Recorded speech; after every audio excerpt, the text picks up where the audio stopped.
the mainstream media and the leftists are downplaying what's happening to Christians in Nigeria in particular, the violence that's happening against Christians. And we finally got a president that's willing to speak out and do something about it.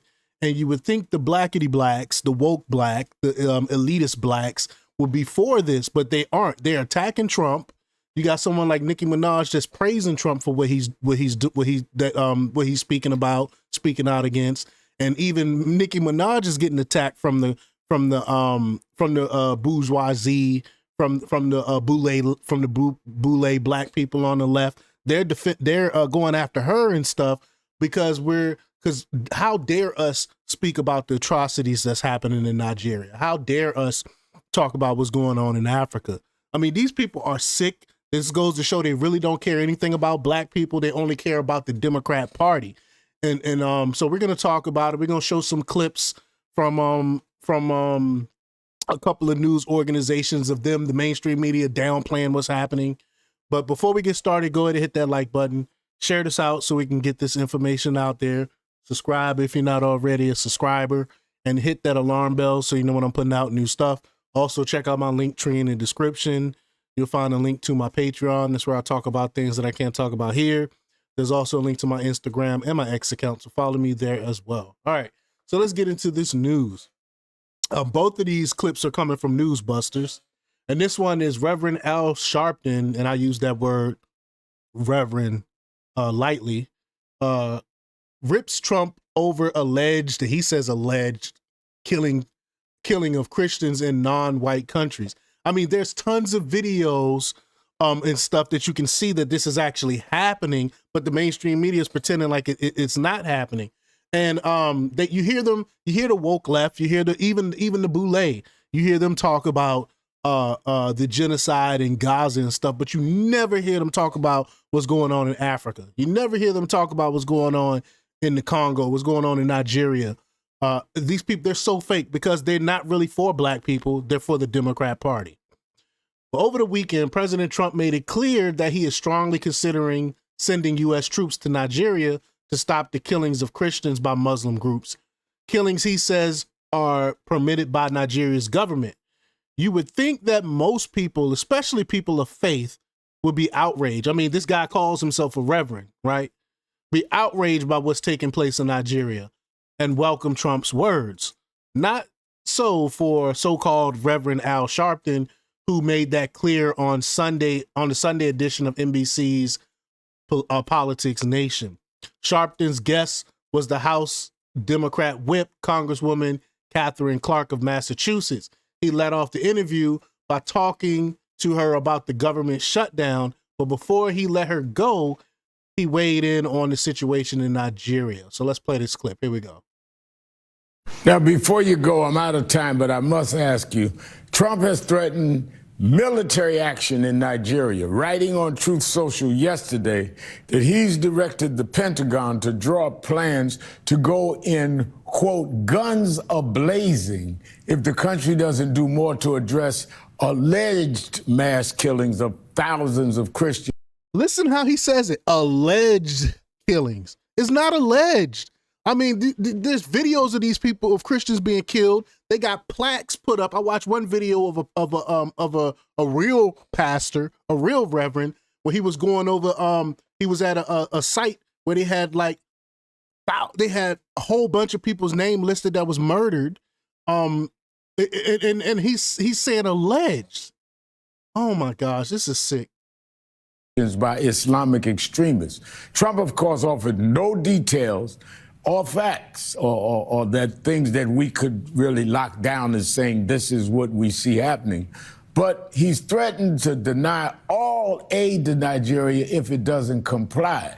He's also reclassified Nigeria as a country of concern, as he had during his first term. I have to point out that, like Venezuela, Nigeria is a top global oil producer, and is interesting, he is only choosing non-white countries, where in Ukraine and other places he seems to be a lot more less aggressive with his language in terms of coming in with guns blazing at Russia. Congresswoman, at what point does Congress put partisan differences aside and reclaim its war powers from this administration? I hope it would be immediately. It is shocking. When Obama was bombing American citizens in other countries, you didn't hear him say anything about war powers, Congress taking war powers from him. But he got a problem with Trump going in and blowing up cartel boats that's sending drugs into our country, that's murdering our citizens. He got a problem with that. He got a problem with Trump possibly sending troops in there to Nigeria to help out the Christians. He got a problem with that, though. Oh my God, I can't stand these fake so-called blacks. Shocking to watch my Republican colleagues let this president act like a king and declare war, call for assassinations of people in boats that we don't know what the real facts are, being completely a complete lack of transparency over what the intelligence is, what are our plans for our military in Venezuela. They are shutting Democrats out of intelligence briefings and not being very forthcoming to my Republican colleagues either. The only way that we assert the control that Congress is given under the Constitution, and that is part of our responsibility as representatives, is to stand together and have the Republicans find their spines and stand up for our Constitution and the way that Congress's role is supposed to act in foreign affairs and certainly in military action. Ridiculous. I mean, I just can't with them, man. Let's check out this other clip. This one is from CNN. Again, from Newsbusters. CNN, only conservatives concerned about violence against Christians in Nigeria. What? Only conservatives? So you saying that there's no Christian progressive? Is that a thing? Any Christian progressives, they're not worried about it? Let's just play this clip. Hold on. The liberal media covering for Muslim violence around the world. When such violence occurs in the West, the liberal media is often reluctant to release the names and associated information about the perpetrators. How often have we heard the motive for the attack is unknown, despite the knife or gun wielding perp having yelled Allah Akbar as he carried out the attack?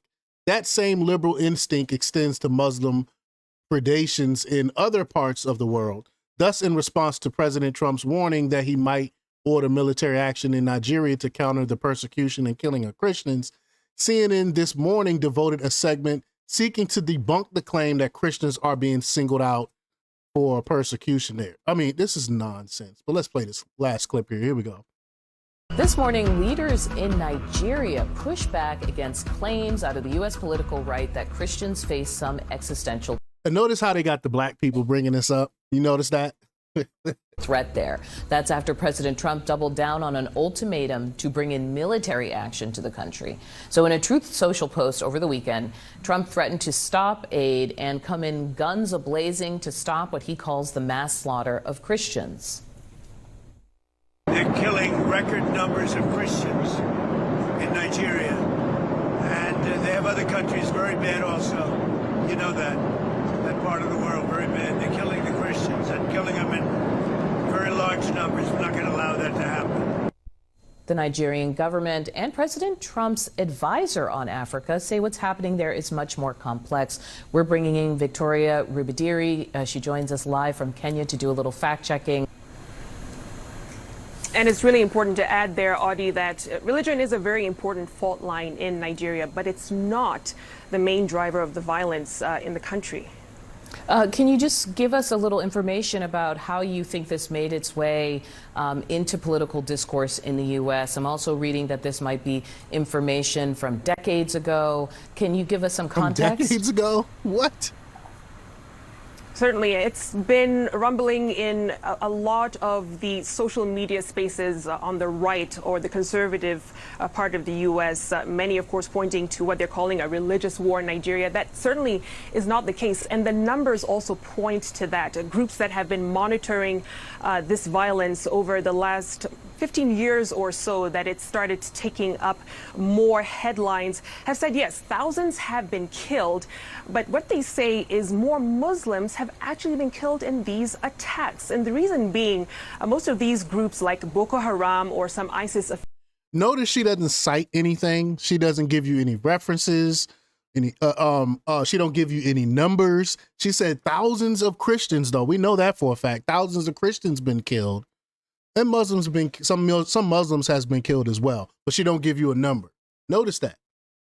Affiliated terror groups focus their attacks in northeast Nigeria. Now, in Nigeria, more Muslims actually occupy in the north, more Christians are in the south, and for that reason, there are more Muslim victims in these particular attacks. And it's a very complex situation when it comes to issues of insecurity and insurgency in Nigeria. We also have issues of conflict around resources like land and livestock between herders and farmers. So it goes beyond just terror or religion.